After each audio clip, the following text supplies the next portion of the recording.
What's up guys, Everything Apple Pro here, and the mammoth arises. The Samsung Galaxy Note 8 is here with its dual lens camera, massive 6.3-inch display, and it's basically the embodiment of a Samsung Galaxy S8 in a Note shell. So let's see how it compares to Apple's biggest and best offering at this time, which would be the iPhone 7 Plus. Yes, I know the iPhone 8 is practically here, and I will test it with it when it comes out, but it's not here now, is it? Anyways, let's go ahead and see how these compare in an ultimate speed test and see which one is the dominant winner. Apple with its A10 chip, which has proved to be quite the competition, as no smartphone has been able to surpass it, but the Note 8 comes with an additional gigabyte of RAM. So let's see if that makes an impact in a speed and day-to-day real-life usage comparison. And I just wanted to mention that using these things side by side makes my iPhone 7 Plus feel ancient. This thing is massive, dominated by that crystal clear OLED display. It looks great. Anyways, let's jump into the real world usage test. So with all of the apps cleared from the app switcher, I'm going to start by launching the clock and starting a timer. This is testing a bunch of applications that you would use on a day-to-day basis, Instagram, Snapchat, take some pictures, and the Note 8 and iPhone 7 Plus are butting heads. They are just keeping up to one another. So in Photoshop Express, we're going to be editing an 8K image and exporting it. And at this point, this is the closest I've ever seen a phone come to the iPhone 7 Plus. The OnePlus 5 was close because of the lack of animations, but both here are incredibly fast. The Note 8 loads Minecraft faster, jumping into Super Mario Run. They're still at the same spot in this test. So it definitely tells me the extra 2 gigabytes of RAM on the Note 8 are probably helping. Maybe it's the Android 7.1.1 optimization, because the Galaxy S8 started to fall behind at this point.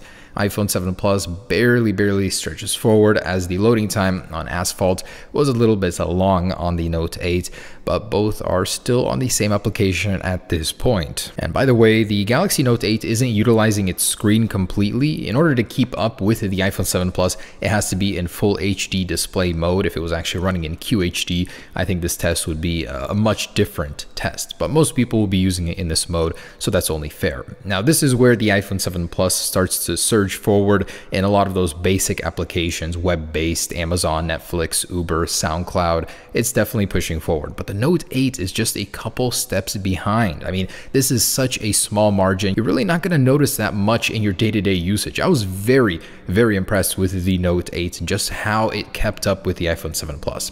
Anyways, once we started editing a video or importing one into a video editor, Video Shop, this is a 4K, about a minute and a half video, and it's the exact same one, exact same format on both devices. This is where the Note 8 started to fall behind. It took a lot longer for it to prepare the video clip and then to compile it and export it to the gallery. So in the meantime, the iPhone 7 Plus is on round 2. The iPhone has always been a champ of keeping apps running in the background, having them stay exactly where they were when you last left them, no matter how many you have open. So while the Galaxy Note 8 was still compiling the video, the iPhone 7 Plus was making the rounds into already opened applications and ready to go. So that's a round 2 for the iPhone 7 Plus on 10.3.3, which is pretty dang good. And it comes in at 31 seconds for round 2. Round 1 was 2 minutes and 49 seconds. It's very consistent with past results I've had in these kind of tests.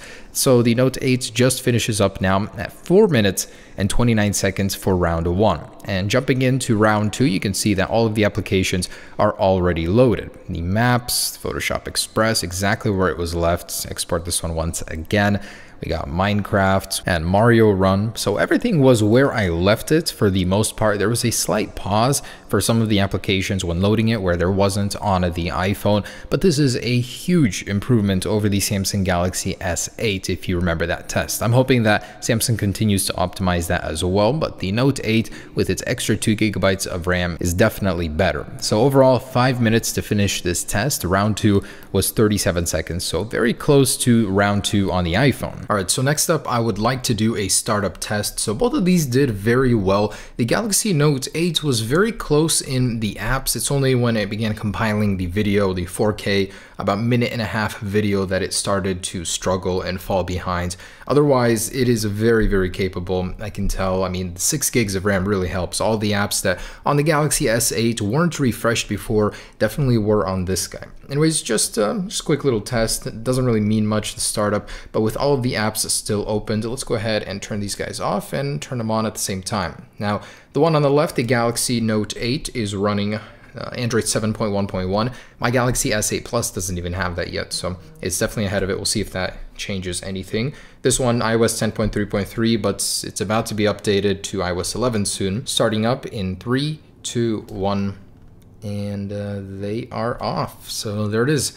The newest Galaxy Note 8 versus the iPhone. Now this one has a 10nm processor, which is ahead of this guy. The iPhone 8 is going to get a 10nm one, but this thing is already ahead of it technically in the actual nanometer size. So wow, that was surprisingly quick. If it weren't for the T-Mobile logo, maybe it would have been more evenly matched. But both are surprisingly quick. They're using very, very fast storage, so boot up times really aren't even a problem. Never have been really on phones. Anyways, so from here, let's just go ahead and do a general speed comparison. All right, so I'm gonna go ahead and clear the app switchers. Of course, I do envy the Galaxies. They can just do it with one click right there. There's a lot of stuff that I do appreciate about the Galaxy phones for sure. Don't get me wrong, just because I'm an Apple channel doesn't mean I don't credit them where credit is due. I love a lot of these smaller things that make life easier for sure. Anyways, let's go ahead and launch some of those applications side by side to get a more even representation. So Snapchat, 1, 2, 3. Wow, it actually loaded almost 2 times as fast on the Note 8. Instagram, 1, 2, 3. Definitely loaded faster. This one was still refreshing. On the Note 8, it was faster. So camera, 1, 2, 3. About the same there. Both very good. Google Maps, 1, 2, 3. Wow, on the iPhone, that one loaded faster for some reason. Photoshop Express, 1, 2, 3. And on the iPhone, loaded up faster. Cool. Minecraft, 1, 2, 3. And looks like, oh no, Galaxy Note 8. It was a little drawn out there, but did finish up faster. Mario Run, 1, 2, 3. So far, the Note 8 is owning the iPhone in most areas. That's crazy. Loaded here first. Wow, the processor definitely is very evenly matched in terms of gigahertz speed. This one is an octa-core, though this one is only a quad-core. 1, 2, 3. Definitely seeing that difference here. I was not seeing this with the Galaxy S8. I'm very impressed. Again, this one was a little bit more evenly matched, actually. Grand Theft Auto, 1, 2, 3. There's a little lag when you click on the app before it launches, which I don't like. But it is ahead on this one as well. All right, moving on to Zynga, 1, 2, 3, poker. And iPhone seems to be ahead, yes, on that one. Web-based app, Netflix, 1, 2, 3. And faster on iPhone, the web-based stuff. Very, very close test. I'm very surprised by the Note 8. Again, it is the newer version. It's not really competing with the 7 Plus anymore. It's supposed to be competing with the iPhone 8, and we'll do that test later on, of course. But for the most part, I'd say that individual app launching, it was faster for most apps. All right, so let's go ahead and do some browser tests using the native Chrome browser and Safari on the iPhone. So starting with reddit.com, 1, 2, 3. And the iPhone loaded that one just a tad bit faster. And CNN.com, 1, 2, 3. Again, the iPhone loaded that one just a second faster. Let's try Apple.com, 1, 2, 3. And of course, Apple's native hometown, it loaded first. Let's try Samsung, 1, 2, 3. And wow, of course, this one loads its hometown first, Samsung.com. Cool. All right, so next up, let's take a look at the Geekbench scores here. This is going to be a very close one. I'm very excited to see how they compare. So this shows the lowest speed 1.9 gigahertz cores, but it goes up to 2.35, which is very evenly matched with this guy. They both go up to that peak gigahertz speed. So let's go ahead and run this benchmark here. See what we got. All right, and here it is, the moment of truth. We're pretty familiar with the iPhones. Usually gets around 6,000 multi-core score and 3.5 single core score. I've seen it go up to 3,600. And it's about the same as the Galaxy S8, 1880 single core, and multi is about 6269. So it beats out the iPhone on multi, but then again, it has a octa-core processor, double that of the iPhone, and with half of the resources, it still makes do. I mean, look at that single core score, that's ridiculous. Very awesome to see some real competition in smartphones though. Anyways, one more, let's go ahead and do an Antutu. This will factor in the GPUs as well. And just for fun, I want to go ahead and test the actual temperature of these devices under full load like this, under benchmarks. So I want to see the hottest point on both of them. I mean, I know the Galaxy Note series hasn't had a very good history with heat and the battery issue. So let's see how hot this one gets. 99 degrees. Dang, I did not expect that. The iPhone heats up more than the Note 8 to 104.1. Maybe because it has less area for heat dissipation. It does have a bigger display. I don't know. Interesting. And wow, there is something I did not expect. The Galaxy Note 8 schooled the iPhone 7 Plus. About 46,000 more points in the Antutu benchmark. Last thing I wanted to test is the fingerprint sensor speed. Gonna be a pain with it on the back, but let's see how it competes in terms of speed. All right, now this may take a few tries. It's very hard to find that positioning on the back of this phone. It gets even harder than the S8 because it's larger. 1, 2, 3. Ooh, there we go. No animation like the iPhone, gets in faster. 1, 2, 3. Definitely faster. Let's try screen on, and 1, 2, 3.